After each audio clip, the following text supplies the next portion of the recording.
Hello বন্ধুরা, দেখো আজকে আমি দুটো রেসিপি নিয়ে চলে এসেছি। বাসন্তী পোলাও আর আলু কফি পনির দিয়ে তরকারি। দেখো তার জন্য আমি মশলাপাতি সব করে নিয়েছি। কাজু বাদাম পোস্ত বাটা করে নিয়েছি, আদা কাঁচা লঙ্কা বাটা করে নিয়েছি। তোমরা তো দেখলেই, কড়াই বসিয়ে দিয়েছি, এতে গরম মশলা দিয়ে দিলাম। কড়াইয়ের মধ্যে তেল আর ঘি একসাথে মিশিয়ে নিয়েছি। আমি একটু সাদা তেল, পুরোটা ঘিয়ে করছি না, একটু সাদা তেল মিশিয়ে নিয়েছি। এবার গরম মশলাটা দিয়ে দিয়েছি। গরম মশলা একটু ভাজা ভাজা হয়ে আসলে তার মধ্যে কাজু কিশমিশ দিয়ে নাড়িয়ে নিচ্ছি। এবার কাজু কিশমিশগুলো একটু ভাজা ভাজা হয়ে আসলে আমি এর মধ্যে ওই চালটাকে দিয়ে দেবো। গোবিন্দভোগ চাল দিয়ে করছি। এর মধ্যে ঘি, হলুদ আর নুন মাখিয়ে রেখেছিলাম। চালটাকে ধুয়ে ভালো করে জল ঝরিয়ে নিতে হবে। এবার চালটাকে একটু ভাজা ভাজা করে নিতে হবে। তো ভালো করে নাড়িয়ে চাড়িয়ে দেখো, যখনই ভাজা ভাজা হয়ে আসবে তখন এর মধ্যে স্বাদ অনুযায়ী চিনি অ্যাড করতে হবে। আমি চিনি দিয়ে দিয়েছি পরিমাণ মতো, একটু গোলমরিচও দিয়ে দিলাম। দিয়ে এবার নাড়িয়ে চাড়িয়ে ভালো করে মিশিয়ে নেব। দেখো একদম চালটা ভাজা ভাজা হয়ে আসছে। এই পজিশনে দেখো আমি যতটা চাল নিয়েছি তার দ্বিগুণ আমি জল নিয়েছি। জলটা গরম হতে হবে, এর মধ্যে আমি দিয়ে দিয়েছি। তো ভালো করে মিশিয়ে নিচ্ছি জলটাকে। এবার মিশিয়ে ঢাকা দিয়ে নেব। তো এরপরে দেখো আমি ফুলকপিটা নুন হলুদ দিয়ে সেদ্ধ বসিয়ে দিয়েছিলাম, কারণ বাসন্তী পোলাওর সাথে আমি আলু কফি পনির তরকারি করব। এবার কড়াই সেদ্ধ করে নিয়ে জলটা ঝরিয়ে নিচ্ছি। এরপর কড়াইতে তেল দিয়ে নেব। দিয়ে ডুমু ডুমু করে আলুগুলো কেটে নিয়েছিলাম, ওগুলো নুন হলুদ মাখিয়ে রেখেছিলাম, ওগুলো এবার আমি ভেজে নেব। তো একটু লাল লাল করে ভেজে নেব। তো দেখো এদিকে আমার পোলাওটাও অনেকটাই হয়ে এসছে, আর একটু হবে। তো দেখো কতটাই ঝরা ঝরা হয়েছে, আরও হবে। তো আমি একটু নাড়িয়ে আবার ঢাকা দিয়ে দিয়েছি। এদিকে আলুটাও আমার ভাজা হয়ে গেছে। তো এবার আমি আলুগুলো তুলে নেব। সব আলুগুলো একে একে তুলে নিয়ে এবার আমি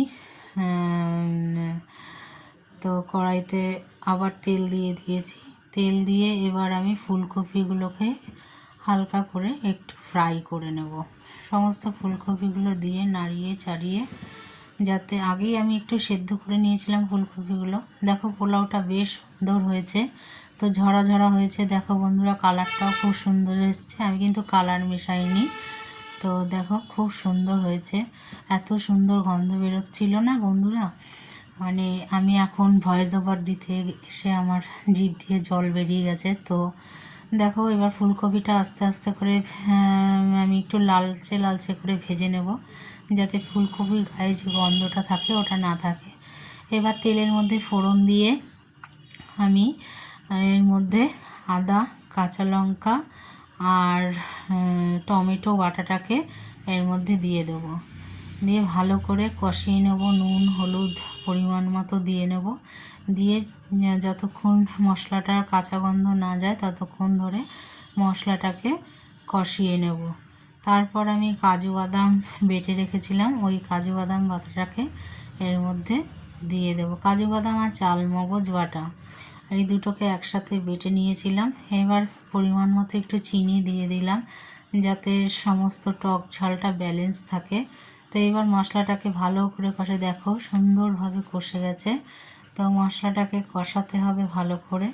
এবার মশলা থেকে দেখো তেল ছেড়ে আসবে, এই সময় আমি একটু অল্প কুচনো টমেটো দিয়ে দিয়েছি।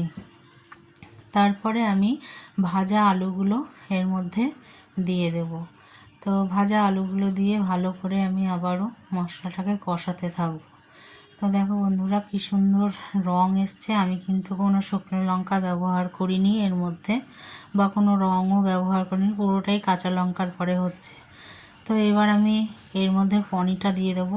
পনিরটাও এর মধ্যে দিয়ে ভালো করে কষাবো। তো দেখো সব মশলাটা মিশিয়ে পনিরটা দিয়ে ভালো করে কষিয়ে নিচ্ছি। তো তারপরে আমি ফুলকপিগুলো যে হালকা ভেজে রেখেছিলাম সেগুলো দিয়ে এর মধ্যে ভালো করে মিশিয়ে নেব। তো ভালোভাবে মিশিয়ে যখন ভাজা ভাজা হয়ে আসবে, বোঝাই যাবে যে ভাজা হয়ে এসছে। তারপরে আমরা এর মধ্যে জল দিয়ে কষিয়ে গরম মশলা ঘি দিয়ে নামিয়ে নিয়েছি। এবার দেখো না, এবার জলটাকে ফুটতে দেবো, ঝোল দিয়ে দিয়েছি। এবার ঝোলটা ফুটে আসবে, একটু গা মাখা আমি রাখবো। দেখো বন্ধুরা, আমি এবার নামিয়ে নিয়েছি, কত সুন্দর হয়েছে।